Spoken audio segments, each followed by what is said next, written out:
क्या क्या उपलब्धि हैं। नौजवान परेशान, रोजगार नहीं है। छात्र परेशान, परीक्षा के पेपर लीक। किसान परेशान, फसल के दाम नहीं है। अमेरिका की मार्केट खोल दी गई है, बाहर से आयात होगा, देश का किसान बर्बादी के कगार पर। व्यापारी परेशान कि माल अपना कैसे बेचे, क्योंकि अर्थव्यवस्था गोते खा गई। देश के अंदर इतनी बदहाली है कि लोगों को अपना किचन बच चलाना भारी हो गया। रोज महंगाई की दर आसमान को छू रही है। जश्न इस बात का होगा कि 58 रुपए के ऊपर आपको डॉलर दिया था, वो 100 रुपए टच करने जा रहा है। जश्न इस बात का होगा कि आम आदमी को जो चीज सरकार को देनी चाहिए वो चीजें सरकार के द्वारा उपलब्ध नहीं कराई जा रही। तो किस बात का जश्न मन रहा है? देश को 12 साल में वहां खड़ा कर दिया।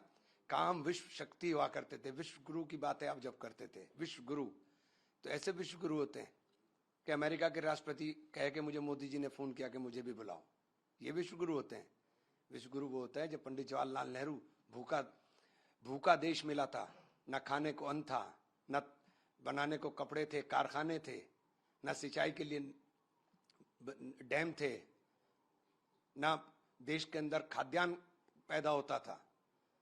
वो देश जब मिला और उसके बावजूद भी वो जलवा पंडित जवाहरलाल नेहरू का था कि वो जब अमेरिका गए पहली बार तो अमेरिका के राष्ट्रपति ने प्लेन के ऊपर सीढ़ियों से ऊपर चढ़ करके विंडो से उनको रिसीव करने का काम किया। वो थे विश्व गुरु। आप क्या बात कर रहे हो?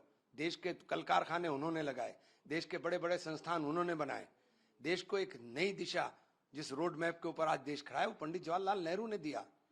तो उस बात का तो जश्न हो सकता था, लेकिन इस बात का कि आपने 70 साल की जो बार बार आप जिक्र करते हो, 70 साल की कमाई को आपने 12 साल के अंदर खो दिया। 28 गुना विदेशी निवेश देश से चला गया। 28 गुना विदेशी निवेश देश से चला गया। निर्भरता हमारी इतनी हो गई कि किसी भी चीज के लिए हम दूसरे के ऊपर निर्भर हो गए। तो किस बात का जश्न आप मना रहे हो? हालात इतने देश के अंदर खराब हैं, आपने सारी संवैधानिक संस्थाओं को पंगु कर दिया।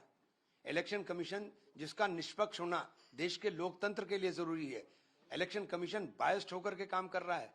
इलेक्शन चुराए जा रहे हैं। अब तो सीधी जीती हुई सीटों के ऊपर नॉमिनेशन खारिज कर करके आपने एक नया वो डालने की कोशिश कर रहे हो। कहां लेकर के जा रहे हो देश को आप? मैंने तो बहुत पहले कहा था कि इलेक्शन कमीशन में कुर्सी डाल दीजिए कि भाजपा से जो पर्ची लेगा है उसको जीत का सर्टिफिकेट दे दो। चुनाव की जरूरत क्या है? क्यों इतने पैसे खर्च कर रहे हो? जब आपको यही करना है तो फिर चुनाव की जरूरत क्या है? वहीं पर डाल दो कुर्सी और जा करके पर्ची मिलेगी भाजपा ऑफिस से, इलेक्शन कमीशन से सर्टिफिकेट मिलेगा और मौज लो।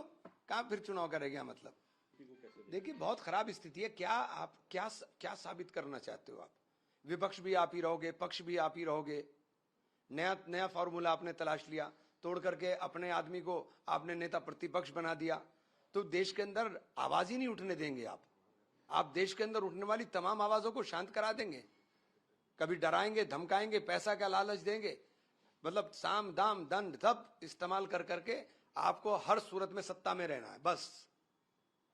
आज वक्त लगता है आपको कि जो ममता बनर्जी इस तरीके से आई हैं, टीएमसी को अब सोचना चाहिए कांग्रेस के साथ मर्ज होने की खबरें भी इस तरीके की थी। देखिए मुझे नहीं पता वो क्या सोचती हैं, लेकिन हालात ये हैं कि राहुल जी के नेतृत्व में इनसे लड़ा जा सकता है। राहुल जी के नेतृत्व में ही ये लड़ाई देश के अंदर पार उतरने का काम करेगी।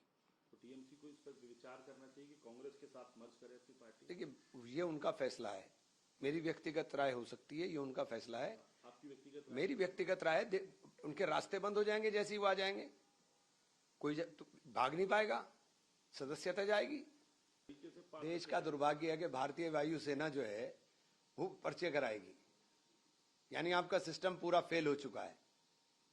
अब भारतीय वायुसेना का इंटरफेरेंस होगा कि भारतीय वायुसेना पर्चे कराएगी, तो नैतिकता कहां है?